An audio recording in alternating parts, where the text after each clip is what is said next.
And I feel like we're probably going to be talking about a lot of new stuff because, the album's now a couple years old, almost 3 years old. Yeah. Coming up on that. You've been in covers land lately. I have been in covers land. Especially, and the two covers is pretty poignant because, just the other day, this weekend, you dropped a new one with John Batiste and Leon Bridges covering Ohio. Yeah, man. And that's for the Vietnam soundtrack, right? Right. Ken Burns has a project.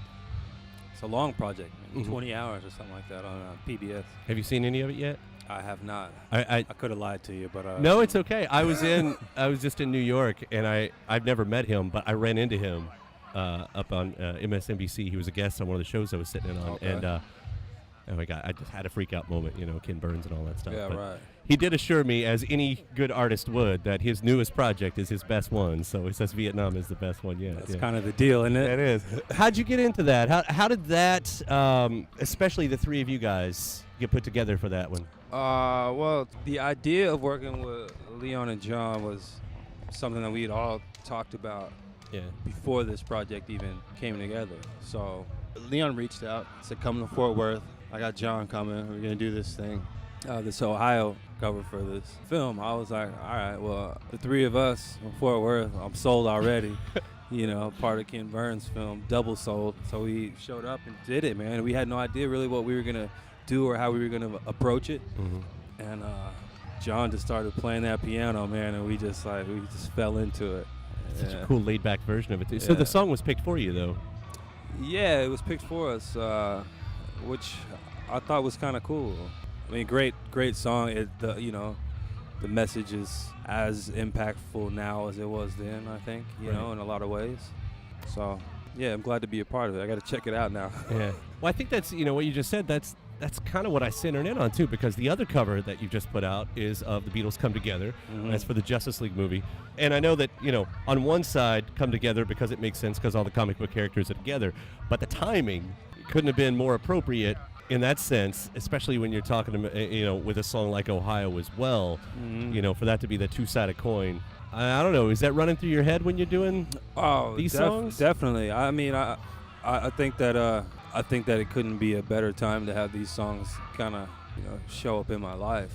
I think it's important. I think this song, both of these songs, come together as well. It's like when I see these people out here at these festivals or at these shows and the response, we haven't been playing it for that long, but to see people sing along to it and people of all walks of life, it really means something about how powerful music is and how art and storytelling can bring people together. You let that guard down and it's like you hear these songs or you see that film and you can relate, you know what I mean? And it's like we got to get past the crap, you know what I mean? It's time. I mean, you've got that lyric, music heals a bit. Exactly. It's music that heals us. Exactly. Yeah. Well, that's, your last record, I mean, that came out. Turbulent times, indeed, were still happening when Sonny Boy came out. But, it was during the Obama administration, and we still had that going for us. Right. But that's, whatever's coming next, has all of this affected your writing? Yeah. Yeah, definitely. All this stuff has affected my writing. It's affected my mind. I'm more. I hate to say it. I'm more angry. Sure.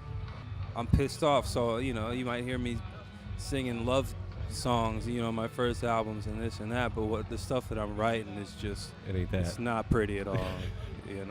I mean, I was hoping for that personally. Because for a lot of artists.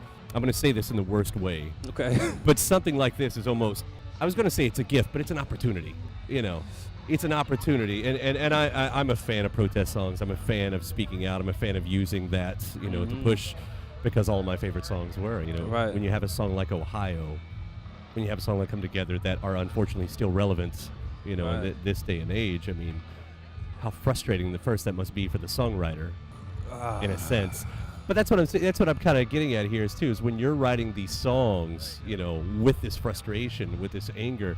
I mean, is there a sense that you're hoping that this changes someone's mind, or is this just to reflect what you're going through?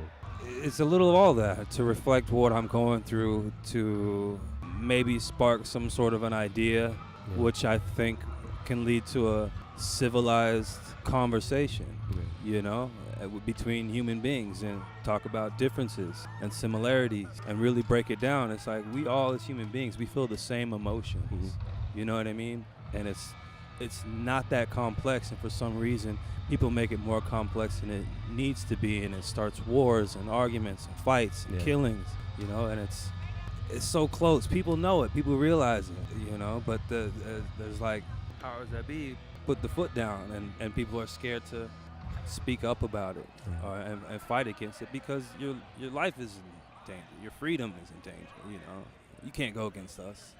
We'll make an example out of you. Colin Kaepernick. I mean, everything that happened today. Whoa, today was it was beautiful to see. It was beautiful. Every single and you know, but that was one game, and there was another game where none of the players came out. Just like we're not even going to come out. Yeah, you know, and I didn't think we were going to go this route, but you know, the president to have his feelings hurt and retaliate publicly on Twitter, and Steph Curry, and you know, your invitation is revoked. It's like, no, bro. It's like you can't. It doesn't work like that. You got denied, man. It's your ego. Like, stop ego tripping and promoting that it's okay to be completely out of your mind. I don't know. I mean, I'm taking my ball and going home. You know, it's like sort of a thing. Good. Right. But I will pull that back into the music too, because that's what I was curious about, is, you know, and what you said, you know, you're angry and everything. Well, I think I think that it's time, as musicians and as artists, it's just another one of those times where we have one of the most powerful voices. I mean, you included. Your audience is broad. You can speak to a lot of people, and therefore you can get that feedback, and you can spread that. You know what I mean? And it depends on what you say in your microphone. Yeah, it's very important. It's more important than it's ever been in my lifetime, I think. That's what I try to accomplish too, because when you feel like everybody's getting the story from one side, you know, only. Mm-hmm. And for me, it's like finding the songs to put out there. Right. You know, finding the songs that sort of tell the entire news story. Exactly. You know, and it ends up all being topical, whether it was written today, 2 years ago, 20 years ago, 30 years ago. And it's like, oh, there it is. It's right there. It's right there. Yeah. You know, and, you know, luckily I'm surrounded by a lot of good people with open minds, but me too. That's not always the case. So what on the music side? What on the music side? Yeah, you know, I found it interesting. You know, you came out the first record. You know, it was really important that you said, I am more than just a blues player. Yeah. But I also felt that on that second record, you almost doubled down and said, but I'm an awesome blues player. I mean, it still had a lot of sounds on it, but I almost felt like that's what you were saying. Like, I am more, but when I do that, it's amazing. And I was kind of curious, like, where are you taking it from here? Where does the next one go musically? Oh, that's a good question. You know, I am all over the place. I'm completely unfiltered. I'm more free artistically than I've ever felt in my life, and I don't care what anybody says anymore. You know, so I mean, I'm at home. I'm making beats. We were in Nashville with the guys, and we rented a studio for a day on a day off, and we hit everything from country. I was obviously inspired. You know, I walk in the up and down the street and you see every honky tonk within 5 feet of each other. Right, so we're I'm going off on that tangent. I'm doing soul, funk, R&B, heavy rock songs. And I'm just going for this album. The next album, I don't know. I might refine it to a nice, palatable treat, but I don't know. You know, it's art and it's time, and I don't care anymore. Yeah, awesome. I'll bring up one of the old cliche questions, because I know fatherhood sometimes affects writing, and I'd be more curious if that's affects like finding the time to write. Has it changed you, like being able to, at any point of inspiration, pick up that guitar or the pen? It's been interesting to find time. I don't sleep when I'm home, so the house is quiet. You know, when everybody goes to sleep. Yeah. And so I'll kind of hang out for a minute, and everyone kind of checks out, and I'm like, that's what I'm going. That's it. So I'm up till 4, 5, 6, and then he's up at 7, 8. And luckily my wife will let me sleep in for a couple more hours. But, I'll be sitting around and I'll be writing something, or he'll just bust in and he'll be like, nah, I don't like that. You know, and I think I'm onto something fantastic, and he's like, nah. But it's funny because he makes me kind of check myself. Children are very honest about what moves them and what doesn't. Mm-hmm. And so I pay attention to it, you know.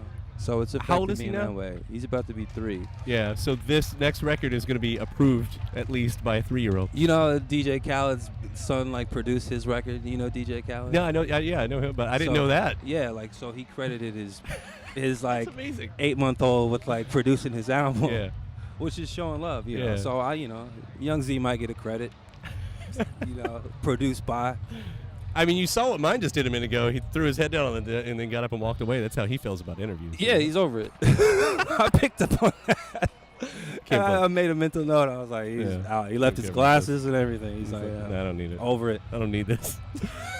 I'm guessing from the sound of it, there's no big timeline going on right now. What's that? No big timeline for the record at this point? No big timeline. You know, I'm ready to go as soon as possible. We spend so much time out on the road that it's hard to just kind of focus at time. So we're going to finish up this run. I go straight to the studio and hopefully got something quick, fast. Let's do it. No, we'll be looking forward to it, man. Thanks, man. Awesome. Thank you.